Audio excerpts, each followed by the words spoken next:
El día de hoy vamos a ver un periodo de la historia que se llama Revolución de Ayutla. Para esto primero tenemos que conocer cuáles fueron las causas que propiciaron esta revolución y cuáles fueron las consecuencias después de esta revolución. Vamos a iniciar con las causas. Recordemos que desde un inicio, cuando nos separamos del gobierno español, nuestro país quedó dividido en dos grupos: aquellos que tenían privilegios, que eran los ricos, y los pobres, que desde un inicio habían sido marginados y explotados. Bueno, pues en este caso se convirtieron en dos grupos sociales: los liberales, que eran, por así decir, los pobres y los explotados, la clase trabajadora, y los conservadores, que eran los ricos, los privilegiados. Entre esos se encontraban los miembros de la iglesia, los miembros del ejército y obviamente pues los españoles más acaudalados, más adinerados. Ellos tenían diferentes luchas, diferentes objetivos. Los liberales querían una república gobernada por un mexicano. Sus objetivos eran desamortizar los bienes de la iglesia, es decir, quitarle a la iglesia sus bienes y las tierras que tenía y ponerlos en venta para quitarle los privilegios, porque a final de cuentas la iglesia es una institución, no una persona. Entonces, ¿para qué necesitaría tierras? Y permitir la libertad de culto, porque hasta ese entonces era obligatorio ser católico. Entonces ellos querían permitir que las personas tuvieran la religión que quisieran y establecer la igualdad entre todos, es decir, que no importaba si fuéramos pobres o ricos, todos fuéramos iguales ante la ley. Ellos proponían establecer un registro civil, porque hasta ese entonces la iglesia se encargaba de todos los registros de los nacimientos, de las bodas, de las muertes, y cobraba lo que le daba su gana por eso. Entonces ellos querían establecer un registro civil sin religión y que este registro civil se encargara de todos los trámites de las personas. También querían hacer cambios en la educación para que ésta fuera gratuita y para que todo mundo pudiera acceder a ella, porque hasta esta fecha solo los ricos podían acceder. Y querían fomentar la libertad de expresión, es decir, que las personas fueran capaces de decir lo que pensaban, porque hasta ese entonces esta libertad había sido coartada, es decir, no se les permitía expresar lo que querían. Y los conservadores, por su parte, no querían una república gobernada por un mexicano, querían una monarquía y que alguien de la realeza europea viniera a gobernarnos, o en su defecto, que fuera una república, pero que fuera centralista, es decir, que el presidente tuviera el control total del país. Los objetivos que ellos buscaban era prohibir otra religión que no fuera la católica, y proponían que la iglesia, el ejército y los terratenientes, es decir, las personas que tenían grandes extensiones de tierra, mantuvieran esos privilegios, porque ellos creían que se los habían ganado con el paso del tiempo y que no era necesario cambiarlos. Obviamente, pues ellos eran los privilegiados, no iban a querer que les quitaran esos privilegios. En 1853, el grupo conservador, es decir, los ricos, los privilegiados, convencieron a Antonio López de Santana de volverse presidente por 10ª vez, y este aceptó ser presidente. Sin embargo, en esta ocasión, él cometió muchos errores como presidente que hicieron que los liberales se sintieran atacados. Primero, eliminó los derechos y las libertades individuales de las personas. Limitó la libertad de expresión. A quienes se oponían a él los perseguía, los encarcelaba. Clausuró el Congreso, es decir, aunque aparentemente la república era una república federal, él dejó de hacerle caso a los del Congreso y él se concedió poder ilimitado. Vendió un pequeño territorio que aún nos quedaba a Estados Unidos. Ese territorio se llamaba la Mesilla, y con esto ahora sí, la frontera actual que conocemos quedó marcada como es en realidad hasta esta época. Entonces, obviamente, eso se consideró una traición a la patria, porque pues ya habíamos perdido Nuevo México y California en la guerra contra Estados Unidos, y Antonio López de Santana les vende otro territorio para rematar. También se apropió de bienes y recursos de los estados, es decir, se aprovechó de su cargo de presidente para enriquecerse. Como ya dije, Él se otorgó poder ilimitado, nadie podía decirle nada, se autonombró Alteza Serenísima, es decir, como si fuera parte de la realeza, y otras tantas cosas. Comenzó a cobrar impuestos exagerados para generar riqueza para él mismo, comenzó a cobrar impuestos por las puertas, por las ventanas, por las mascotas.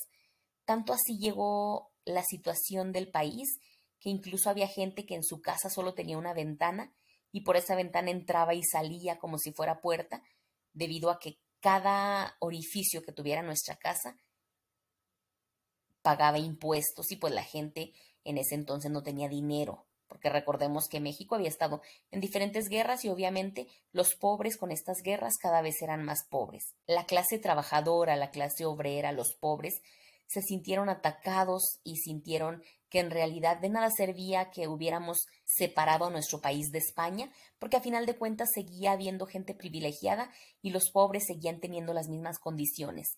Entonces, tres liberales, Juan Álvarez, Ignacio Comonfort y Florencio Villarreal, hicieron un plan para quitar a Antonio López de Santana. Ese plan se llamó Plan de Ayutla, porque se hizo en Ayutla Guerrero en el año de 1854. Y este plan fue apoyado por varias partes del país y así se inició una revolución que se llama Revolución de Ayutla porque está basado en el Plan de Ayutla. Los objetivos del Plan de Ayutla eran desconocer a Antonio López de Santana como presidente y obviamente pues a todas las personas que él tenía en diferentes cargos,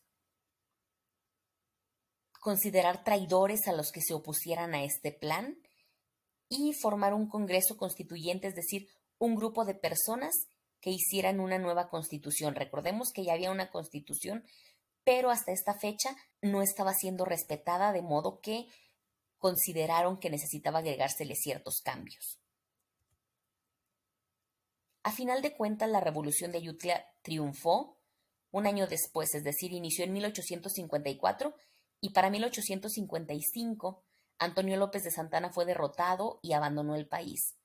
Obviamente el Plan de Ayutla es un escrito donde vas paso a paso planeando qué es lo que va a seguir cuando ocurra lo anterior que ya hiciste. Según el Plan de Ayutla, una vez que lograran sacar a Antonio López de la presidencia, Juan Álvarez tenía que asumir la presidencia de la República y organizar las elecciones. Entonces, en 1855, Antonio López de Santana abandona la presidencia, Juan Álvarez se coloca como presidente, organiza las elecciones y en esas elecciones resultó presidente, resultó ganador Ignacio Comonfort. Así inicia una nueva etapa en el gobierno. Ahora por fin teníamos en el poder a alguien liberal, a alguien que representaba la clase pobre y la clase trabajadora, e iniciaron una serie de cambios. En 1855, que fue el año en el que triunfó la Revolución de Ayutla, se publicó una ley que se llama Ley Juárez, y esta ley le quitó los privilegios, obviamente a la iglesia, al ejército, a los terratenientes, y estableció la igualdad de las personas en nuestro país. Un año después, en 1856, se publicó la Ley Lerdo, y con esta ley se pusieron en circulación los bienes y los capitales de las corporaciones civiles y eclesiásticas. ¿Qué quiere decir? Que se les quitaron las propiedades a la iglesia, a los terratenientes, y se pusieron en venta. Y al año siguiente, en 1857, se publicó la Ley Iglesias, y esta hizo que los cobros de los servicios realizados por la iglesia se regularan, porque hasta esta fecha la iglesia era obligatoria, recordemos, era obligatorio ser católico y era obligatorio que a fuerza cuando alguien nacía se registrara en la iglesia, cuando alguien se moría, pagaras en la iglesia o para casarte, tenías a fuerza que hacerlo por la iglesia. En este caso se regularon esos cobros, se estableció una cuota, es decir, la iglesia ya no podía cobrar lo que le diera su gana y tampoco era obligatorio que la gente tuviera que ir a pagarle por un servicio a la iglesia, ya era opcional. A la par de estas leyes, se formó un Congreso Constituyente, es decir, un grupo de personas para que hicieran una nueva constitución. Esta nueva constitución se publicó en el año de 1857 y entre sus principales objetivos promovía la igualdad de todas las personas ante la ley, la enseñanza libre, la libertad de expresión y organización, que hasta ese entonces había estado vetada por parte del presidente. Promovía que no hubiera grupos privilegiados.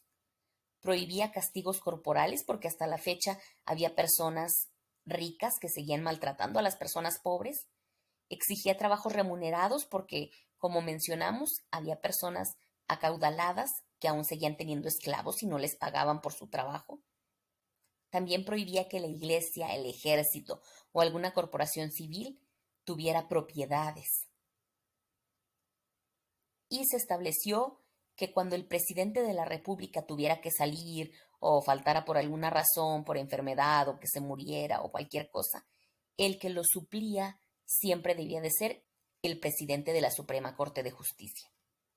Obviamente esta nueva constitución no les convenía a los conservadores, ya que les quitaba sus privilegios. Como ejemplo de estos es el fuero.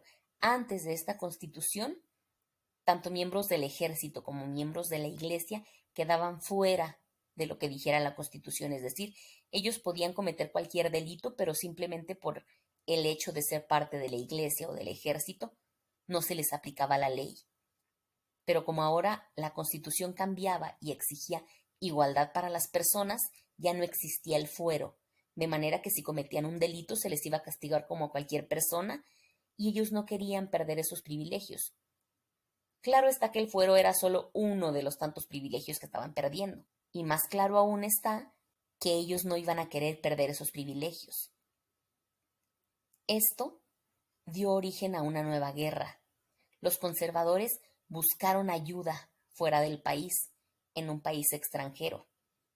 Pero bueno, eso es otra historia que veremos en la próxima clase. Espero que les haya quedado un poquito clara esta lección. Nos escuchamos en el siguiente video.